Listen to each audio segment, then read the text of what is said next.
নির্বাচনী আচরণবিধি লঙ্ঘনের অভিযোগে ব্রাহ্মণবাড়িয়া ২ আসনের স্বতন্ত্র প্রার্থী ব্যারিস্টার রুমিন ফারহানার সমাবেশের আয়োজককে জরিমানা করাকে কেন্দ্র করে নির্বাহী ম্যাজিস্ট্রেটের সঙ্গে বাকবিতণ্ডায় জড়ানোর ঘটনা ঘটেছে। এ সময় রুমিন ফারহানার বক্তব্য ও আচরণ নিয়ে তৈরি হওয়া উত্তেজনাকর পরিস্থিতির একটি ভিডিও সামাজিক যোগাযোগ মাধ্যমে ছড়িয়ে পড়লে বিষয়টি নিয়ে ব্যাপক আলোচনা শুরু হয়।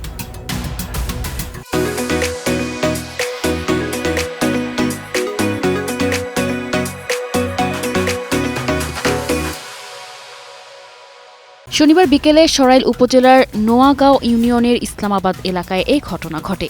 স্বতন্ত্র প্রার্থী ব্যারিস্টার রুমিন ফারহানার সমাবেশের আয়োজক মোহাম্মদ জুয়েলকে ৪০,০০০ টাকা জরিমানা করেছেন নির্বাহী ম্যাজিস্ট্রেট শাহরিয়া হাসান খান। এ ঘটনায় ম্যাজিস্ট্রেটের ওপর চড়াও হয়েছেন রুমিন ফারহানা। তিনি ম্যাজিস্ট্রেটকে বলেন, আমি রুমিন না বললে আপনি এখান থেকে বের হতে পারবেন না স্যার, মাথায় রাখেন।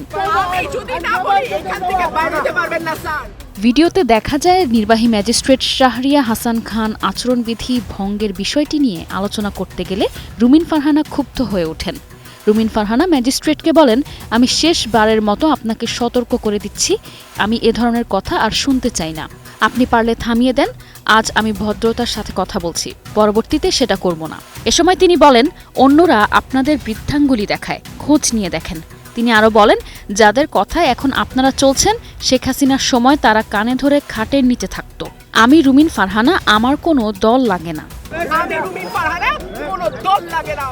এ ঘটনার বিষয়ে রুমিন ফারহানা পরবর্তীতে গণমাধ্যমকে বলেন, আমি বক্তব্য দেওয়ার সময় স্টেজে ম্যাজিস্ট্রেট সাহেব বক্তব্য বন্ধ করে দেন এবং পুলিশকে নির্দেশ দেন আমার হ্যান্ড মাইক যে ধরে আছে তাকে গ্রেপ্তার করার জন্য। তখন বক্তব্য সংক্ষিপ্ত করে স্টেজ থেকে ম্যাজিস্ট্রেট সাহেবকে জিজ্ঞাসা করলে তিনি বললেন, আচরণবিধি লঙ্ঘন হচ্ছে, তবে কিভাবে লঙ্ঘন হচ্ছে, কি দিয়ে লঙ্ঘন হচ্ছে বলছেন না। পরে রুমিন ফারহানা রেগে গিয়ে বলেন, আমার প্রতিপক্ষ প্রতিনিয়ত মিটিং করে যাচ্ছে একটার পর একটা, কিন্তু আপনারা কি তা চোখে দেখেন না? রুমিন ফারহানা আরও বলেন, প্রশাসন অতিরিক্ত ঝুঁকে গেছে, প্রশাসন নিরপেক্ষ কাজ করছে না। আমি আশা করেছিলাম নিরপেক্ষ কাজ করবে, কিন্তু বিএনপির লোকেরা সমানে স্টেজ বানিয়ে অনুষ্ঠান করছে, ১ টাকা জরিমানা করেনি। আমি চিন্তা করছি, আমি এটা নিয়ে সংবাদ সম্মেলন করব।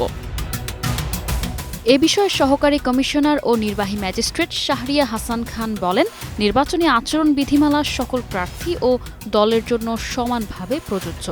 আমরা শুধুমাত্র আইন লঙ্ঘনের প্রমাণ পেয়েই প্রয়োজনীয় ব্যবস্থা নিয়েছি। আমাদের কাজ সম্পূর্ণরূপে আইন ও বিধিমালা দ্বারা পরিচালিত। News desk, ২১ television.